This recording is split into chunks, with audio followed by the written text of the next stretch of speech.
కృష్ణా జిల్లా గన్నవరం దావజిగూడెంలోని జీఆర్కే ప్యారడైజ్ అపార్ట్మెంట్లో జరిగిన మహిళా హత్య కేసును పోలీసులు ఛేదించారు. ఒంటరిగా నివసిస్తున్న మహిళతో సన్నిహితంగా మెలిగి బంగారం మరియు డబ్బుల కోసం హత్య చేసిన ఇద్దరు నిందితులను పోలీసులు అరెస్ట్ చేశారు.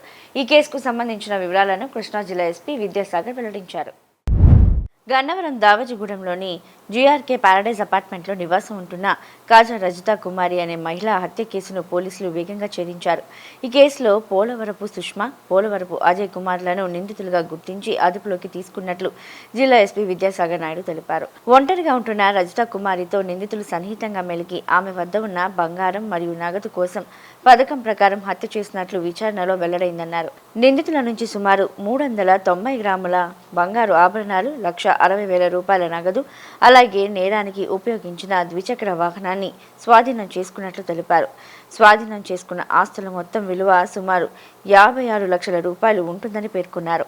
అపార్ట్మెంట్లో ఏర్పాటు చేసిన సీసీ కెమెరాల ఫుటేజ్ ఆధారంగా నిందితులను గుర్తించి అరెస్టు చేయడం జరిగిందన్నారు.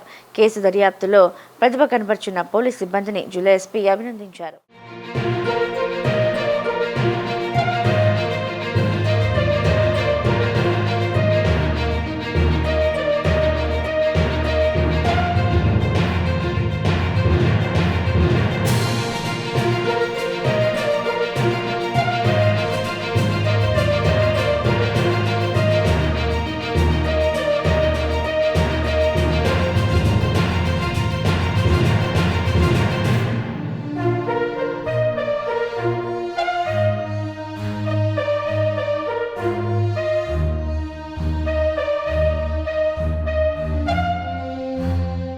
మన కృష్ణా జిల్లా గన్నవరం సర్కిల్లోని గన్నవరం సబ్ డివిజన్లో సంబంధిత గన్నవరం పిఎస్లో నమోదైన కేసు తాలూకు వివరాలు వెల్లడిస్తున్నాం.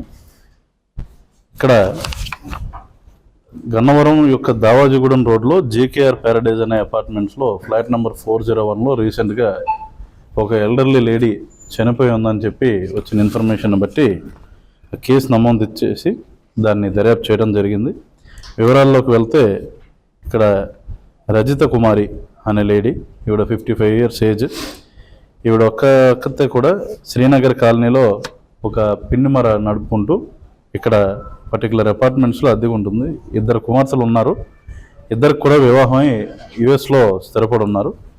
ఈవిడ నైట్ 11 o'clockకి కుమార్తెతో మాట్లాడుతున్నప్పుడు ఆ తర్వాత సబ్సిక్వెంట్గా ఆమె సడన్గా ఎవరో వచ్చారు అని చెప్పి ఫోన్ ఆపి అక్కడికి వెళ్ళటం, తర్వాత ఫోన్ లిఫ్ట్ చేయకపోవడం జరిగింది. ఈ అనుమానం ఉండి ఉదయం పని మనిషి వచ్చి చూసినప్పుడు మంచం పక్కన పడి ఉండడంతో డయల్ 112 కాల్ చేశారు. వాళ్ళ రిలేటివ్స్ వచ్చి అక్కడ చూసుకుని ఇచ్చిన సమాచారం మేరకు కేసు నమోదు చేయడం జరిగింది. అయితే ఇక్కడ చుట్టుపక్కల సీసీ కెమెరాస్ యొక్క డెన్సిటీని రీసెంట్గా మేము పెంచడం జరిగింది. ఈ సీసీటీవీ కెమెరాస్ అమర్చుకోమని చెప్పడంలో భాగంగా వివిధ అపార్ట్మెంట్స్లో కూడా సీసీటీవీ కెమెరాస్ ఏర్పరచుకోవడం జరిగింది. అయితే వన్ ఆఫ్ ది సీసీటీవీ కెమెరాస్లో ఈ యొక్క నిందితులు ఇద్దరు, అంటే ఒక లేడీ అండ్ ఇంకొక యంగ్ పర్సన్, ఇద్దరు కూడా రాత్రి 11-17 టైంకి అక్కడ అపార్ట్మెంట్ కాంప్లెక్స్లో బయటకు వస్తున్నట్టుగా గమనించాం. అయితే ఇక్కడ కొన్ని బంగారు వస్తువులు, డబ్బు కూడా అక్కడ లోపల కనిపించట్లేదని చెప్పి వాళ్ళు తెలియజేయడంతో ఇది విచారించగా ఇది మర్డర్ ఫర్ గెయిన్ కింద డిటెక్ట్ అయింది. ఈ లేడీ అండ్ వాళ్ళ అబ్బాయి ఇద్దరు కలిసి ఈవిడ దగ్గర చిట్టీలు వేయటం అండ్ ఆ చిట్టి అమౌంట్ గురించి అడగడానికి వచ్చినట్టు వచ్చి అంత ఆర్గ్యుమెంట్ చేసుకుని ఫర్దర్గా ఆమెని స్మాదరింగ్ చేసి చంపడం జరిగింది. దీంట్లో భాగంగా ఓవరాల్గా 56 lakhs worth different jewellery and also cash కలిపి రికవర్ చేసుకోవడం జరిగింది. ముఖ్యంగా డైమండ్ జ్యువెలరీ కూడా వీళ్ళు ఇక్కడ నుండి దొంగలించారు. ఇది చూస్తే మనకి రాబడిన సమాచారం మేరకు 29వ తేదీ సాయంత్రం 4 గంటలకు కోనై చెరువు సమీపంలో వీళ్ళని మనం ముద్దాయిలను అరెస్ట్ చేయడం జరిగింది. అరెస్ట్ సమయంలో మేము విచారణ చేపట్టి ఈ ముద్దాయిలు కూడా ఈ పర్టికులర్ అఫెన్స్కి అడ్మిట్ అయ్యి సబ్సిక్వెంట్గా ఈ ప్రాపర్టీ వాళ్ళ దగ్గర నుండి రికవర్ చేయడం జరిగింది. ఓల్డ్ కేసు అయితే ఇప్పటికి డిటెక్ట్ కాలేదు, బట్ వీఆర్ చెకింగ్ ఇట్.